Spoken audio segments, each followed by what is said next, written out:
دعاؤں میں سب سے بہترین دعا اللہ کے نبی نے فرمایا کہ عافیت کی دعا مانگی۔ عافیت کسے کہتے ہیں؟ صاحب مظاہر حق علامہ قطب الدین خان دہلوی علیہ الرحمہ نے لکھا کہ عافیت کہا جاتا ہے دنیا اور آخرت کی تمام ظاہری اور باطنی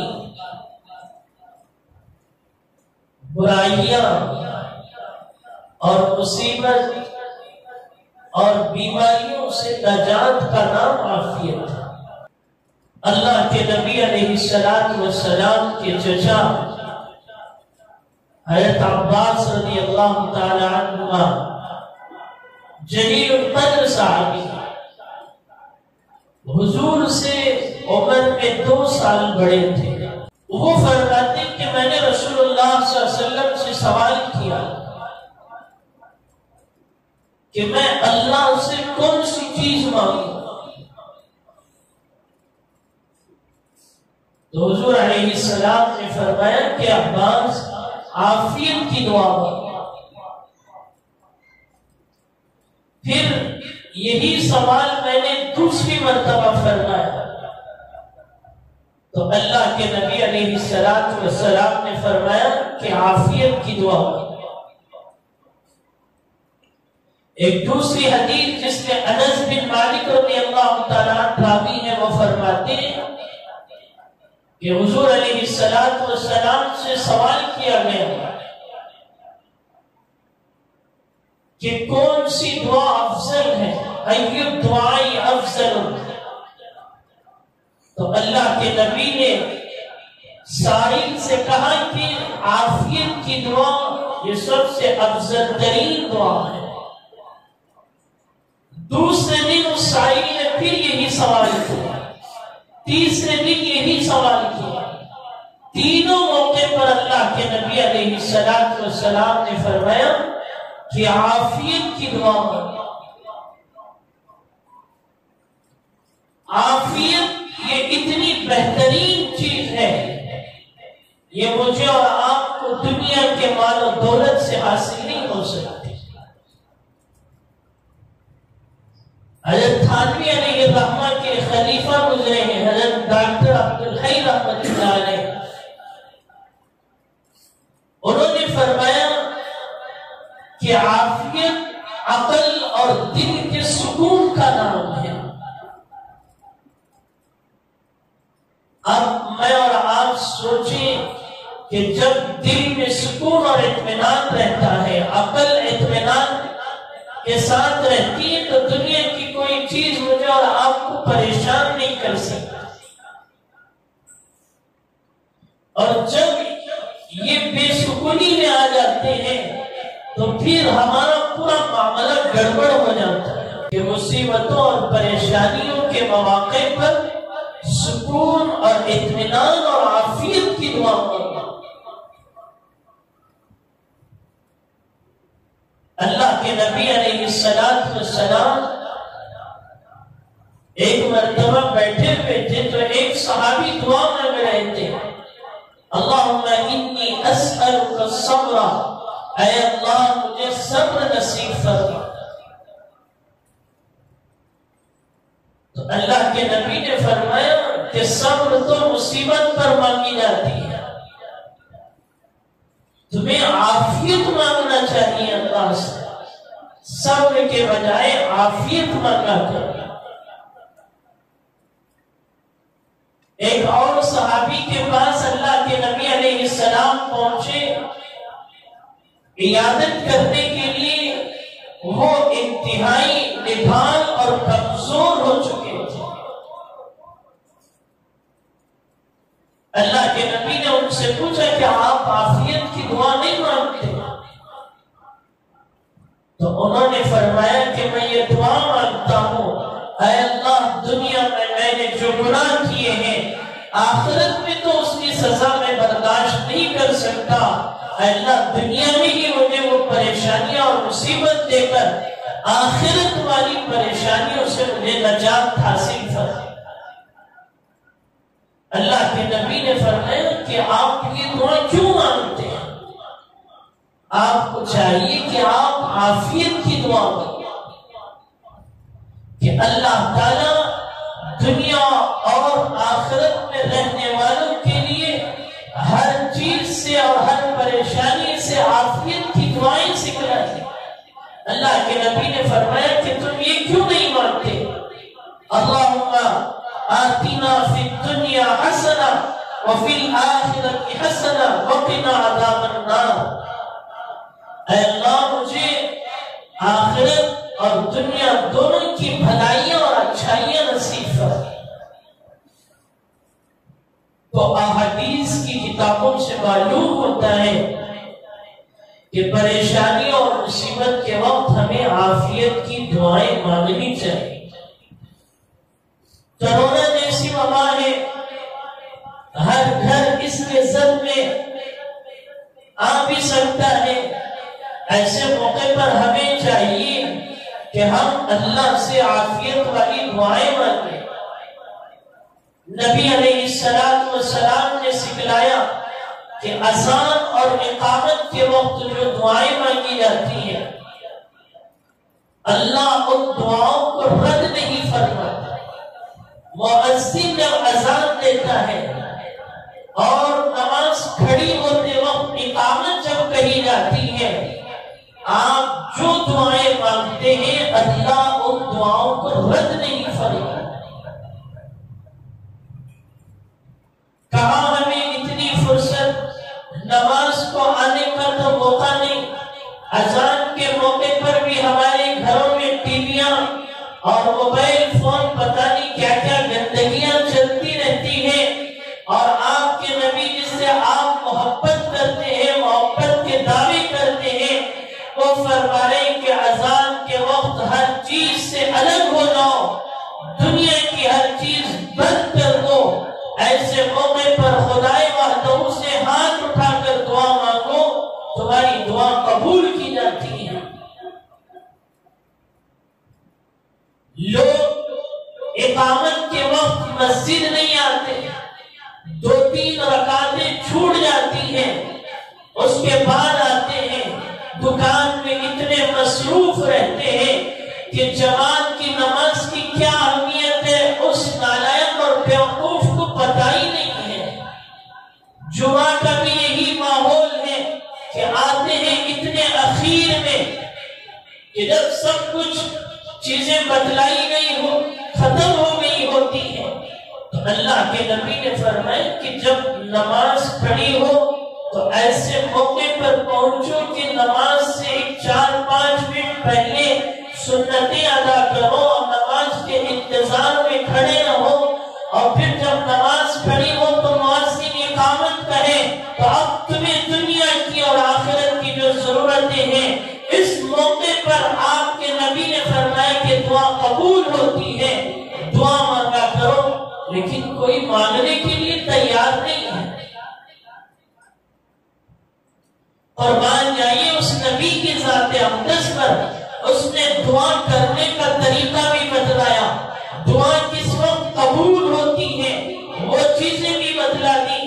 اب میں اور آپ نہ لیں تو ہمارے سے بڑا مجرم کون ہو سکتا ہے؟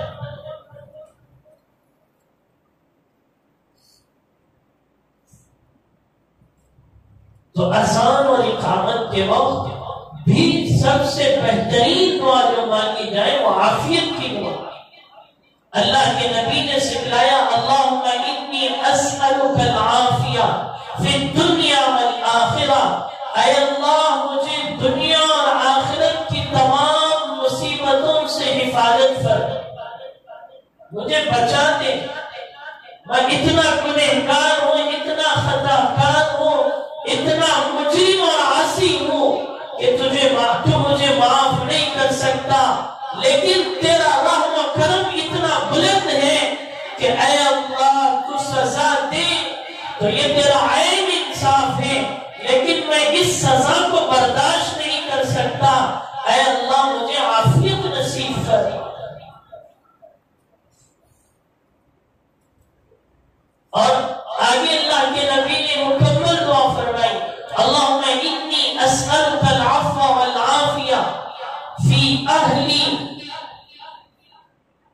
فی مالی، اے اللہ میرے گھر کو بھی عافیت نصیب فرما، میرے مال کے ساتھ عافیت کا معاملہ فرما، میری دنیا بھی عافیت کے ساتھ گزار، میری آخرت بھی عافیت کے ساتھ گزار۔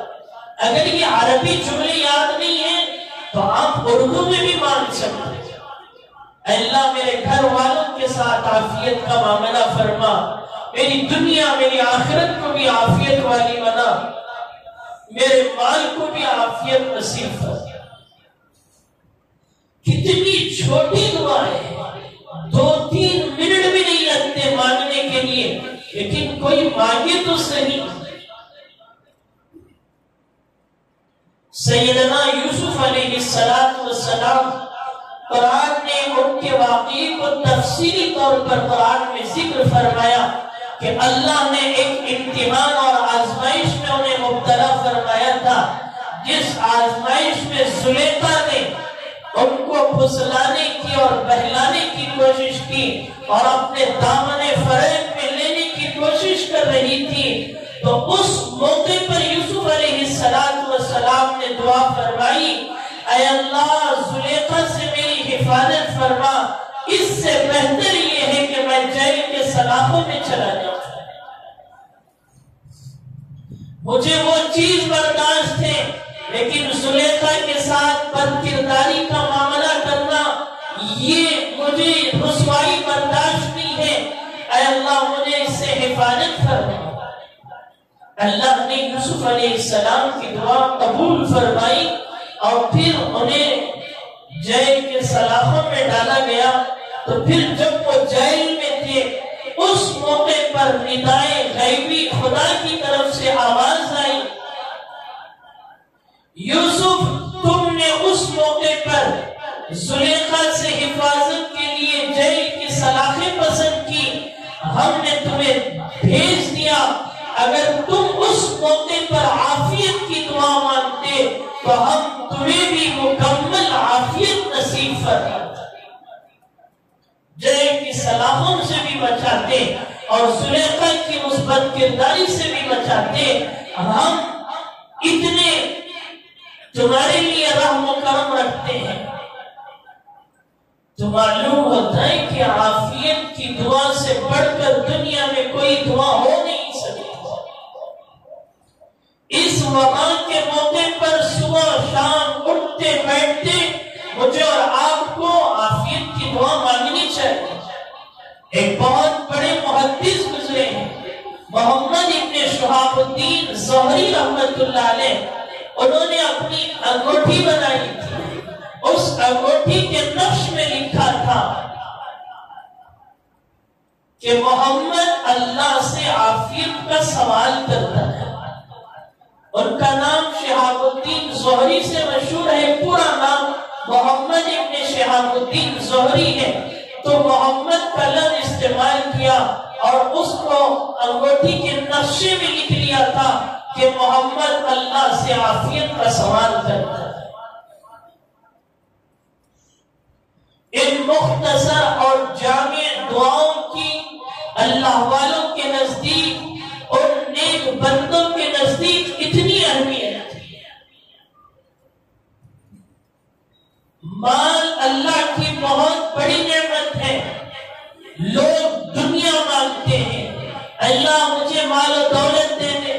علماء کے پاس کوئی آتا ہے تو وہ بھی یہی دعا کرواتا ہے کہ حضرت گھر میں پریشانیاں ہیں، دعا کر دیجیے کہ میرا دکان چل جائے، مجھے مال مل جائے اور فلاں فلاں حاصل ہو جائے۔ مال اس آدمی کے لیے بہتر ہے جو دیندار ہو، اللہ سے ڈرنے والا ہو، ورنہ وہ مال اس کے لیے تو عذاب بنے گا۔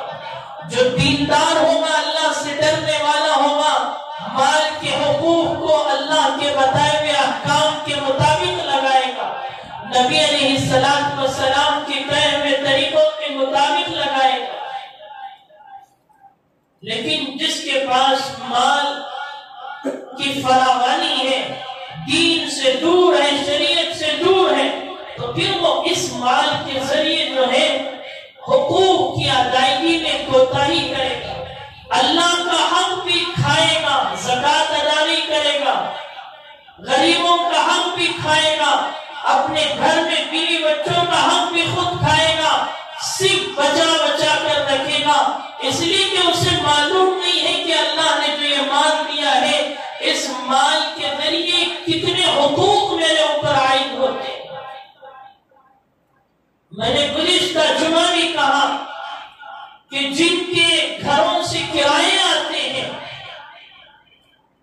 اور جن کی کورونا کے موقع پر بھی روزی کا نظام آرام سے چل سکتا ہے، وہ گھر میں بیٹھے بیٹھے اپنا سارا نظام چلا سکتے ہیں اور کچھ پڑوسیوں کی بھی دیکھ بھالی کر سکتے ہیں، لیکن ہم نے اپنے آنکھوں سے دیکھا کہ ان گھر والوں نے جن کے کرائے ہیں، جن کی آمدنیاں اس موقع پر بھی جاری تھی، لیکن غریب تڑپ رہا تھا، بلک رہا تھا بھوک سے، انہوں نے اس کی طرف نگاہ تک اٹھا کر نہیں دیکھی۔ تو یہ مال عذاب ہے، اس لیے اللہ نے فرمایا، اللہ کے نبی نے فرمایا کہ جب مال مانگو تو مال کے ساتھ عافیت مانگو، اللہ مجھے ایسا مال دے جو عافیت والا ہو، جو میری دنیا بھی بنا دے، میری آخرت بھی بنا دے۔ حضرت تھانوی علیہ الرحمہ نے ایک نواب کا قصہ جو لکھنؤ کا تھا، اس کا قصہ لکھا ہے کہ اس کا معدہ جو تھا، پیٹ کا جو معدہ ہوتا ہے وہ بہت خراب تھا، جو بھی کھاتا تھا ہضم نہیں ہو پاتا۔ اب نواب تو نواب ہوتا ہے، نواب کے گھروں میں آج کے زمانے کے نواب تو دیکھے نہیں جاتے، اس زمانے کے آپ نوابوں کو پڑھیں گے تو ان کی شان و شوکت، ان کا رہن و سہن، ان کے کھانے پینے اتنے اعلیٰ ہوتے تھے کہ میں اور آپ اسے ذہن میں تصور نہیں کر سکتے۔ اب یہ نواب ہے، لکھنؤ کا ہے، کھانا کھا رہا ہے، ہضم نہیں ہو رہا ہے، انتہائی پریشان، اس نے علاج کرایا، بہت ساری جگہ علاج کرایا، علاج نہیں ہو سکا۔ ایک مرتبہ وہ گزرا تو دیکھا کہ ایک سڑک پر مزدور کولی والا آدمی جو لکڑیاں بیچتا ہے، لکڑہارا جسے کہا جاتا ہے، لکڑیاں جمع کر کے بیچتا ہے، وہ 2 روٹیاں کھا رہا ہے، کس کے ساتھ؟ پیاز کے ساتھ کھا رہا، اور وہ 2 روٹیاں پیاز کے ساتھ اس نے کھائی، اور کھانے کے بعد لکڑہارا وہیں پر سو گیا۔ اتنی خوبصورت نیند آ رہی ہے، نواب صاحب دیکھ کر کہنے لگے کہ میں تو، میرے اندر اتنی شان و شوکت، اتنا محل ہے، ایک تو کھاتا ہوں تو ہضم نہیں ہوتا ہے، اور بد ہضمی کی وجہ سے مجھے رات میں نیند نہیں آتی ہے، یہ کتنا خوش نصیب ہے کہ 2 روٹیاں کھاتا ہے اور نیند بھی اتنی شان و شوکت کے ساتھ راستے اور چوراہے پر آ جا رہی ہے۔ تو اس نے ارادہ کیا، اپنے دل میں کہا کاش مجھے بھی یہ 2 روٹیاں اور پیاز میسر ہوتی اور میں اس کے بدلے اپنا سارا شان و شوکت قربان کرنے کے لیے تیار۔ اس واقعے سے کیا عبرت ملتی ہے کہ دنیا کا مال و دولت اور دنیا کی شان و شوکت تمہیں چین اور سکون اور نیند نہیں دے سکتی۔ بادشاہ کو نصیب نہیں ہو رہی ہے چین اور سکون، خدائے وحدہ لا شریک کے قبضے قدرت میں ہے، جو وہ ایک لکڑہارے کو دے کر دکھلا رہا ہے۔ عافیت والی زندگی،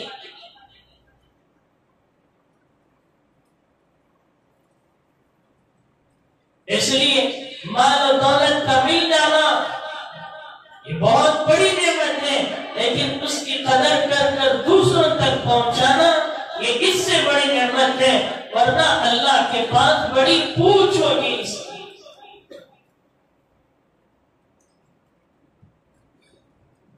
دعائیں سیکھا کیجیے، کرونا کے موقع پر عافیت کی دعا خوب مانگیے، اپنے گھر میں بچوں کو سکھلائیے۔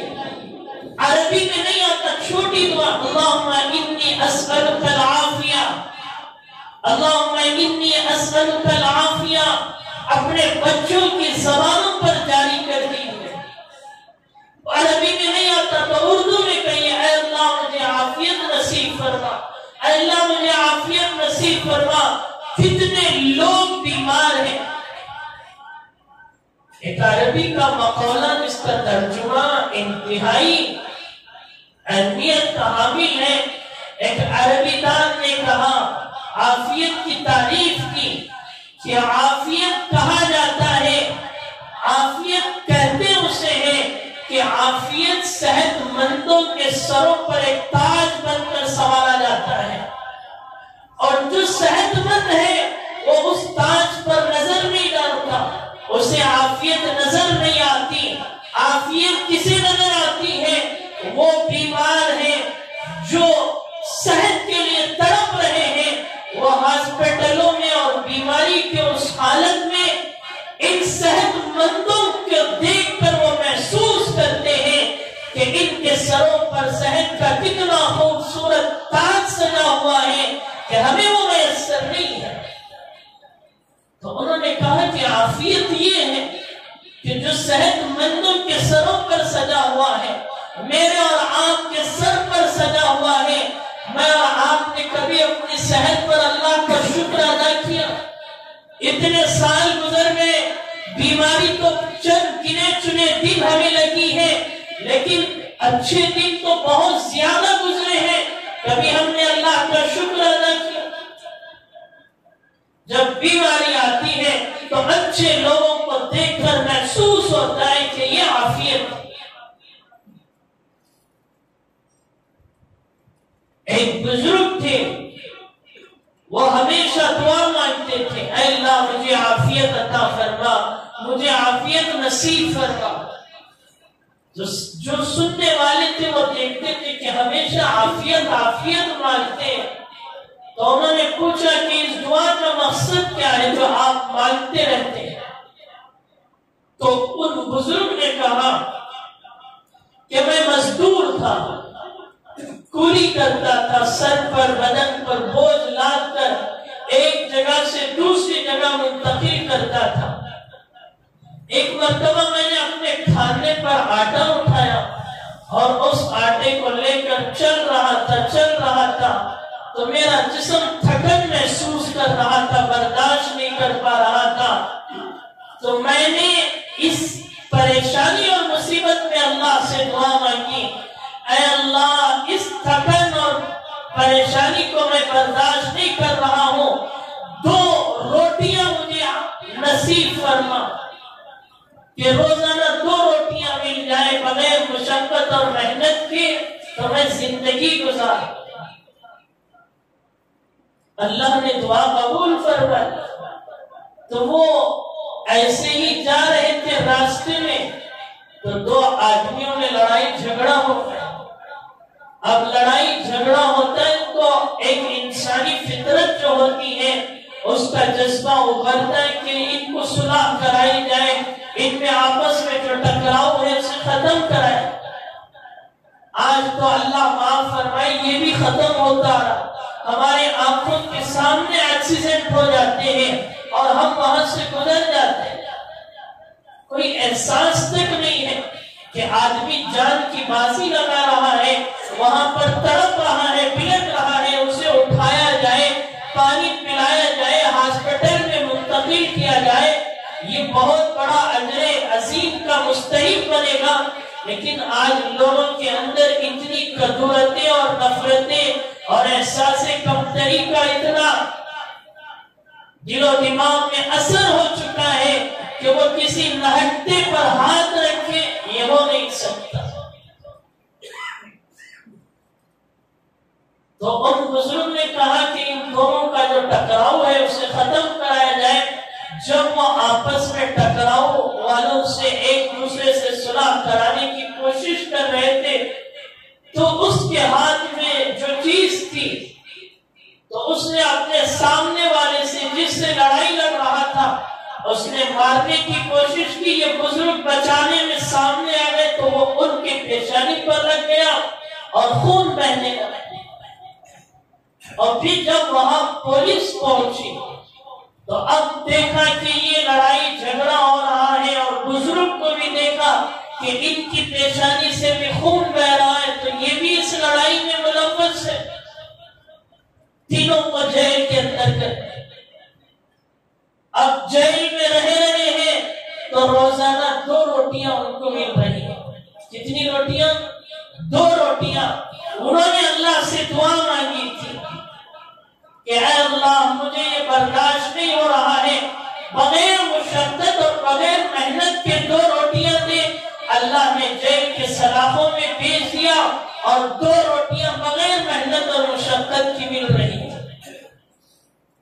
پھر ان کو سمجھ میں آیا کہ میں نے اس موقع پر کاش یہ دعا کر لیتا، اے اللہ بغیر محنت اور مشقت کی عافیت والی روزی نصیب فرما، تو اللہ مجھے جیل کے سلاخوں سے بھی بچا دیتے اور بغیر محنت اور مشقت کی عافیت والی روزی بھی نصیب فرماتے۔ تو انہوں نے جیل میں رہتے ہوئے دعا مانگی، اے اللہ مجھے اب ان جیل کے سلاخوں سے عافیت نصیب فرما۔ وہ بزرگ کہتے ہیں کہ اسی دعا کے نتیجے میں جیل سے باہر نکلا اور پھر اس کے بعد سے جب بھی میں نے زندگی میں اللہ سے دعا مانگی ہے تو میں یہی کہتا ہوں، اللہم انی اسألک العفو والعافیہ، اے اللہ مجھے معاف فرما دے، عافیت والی زندگی نصیب فرما۔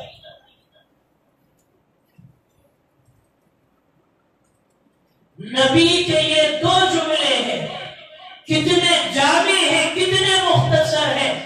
تجھے دکان میں کمانے کے لیے وقت ہے، تجھے راستے میں گھومنے اور پھرنے کے لیے وقت ہے، بیوی بچوں میں سیر و تفریح کے لیے وقت ہے۔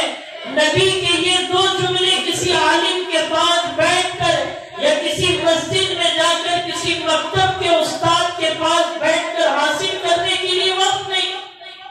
دنیا والوں سے کہتا پھرتا ہے کہ میرے گھر میں فاقے ہیں، مصیبتیں ہیں، پریشانیاں ہیں۔ تجھے تو اپنی زندگی میں شرم کے مارے ڈوبنا چاہیے کہ تیرے نبی نے تیرے لیے اتنے مختصر جملے اور اتنے جامع جملے سکھائے اور اسے اپنانے کی تلقین کی، لیکن تیری زندگی اس سے دور ہوتی جا رہی ہے۔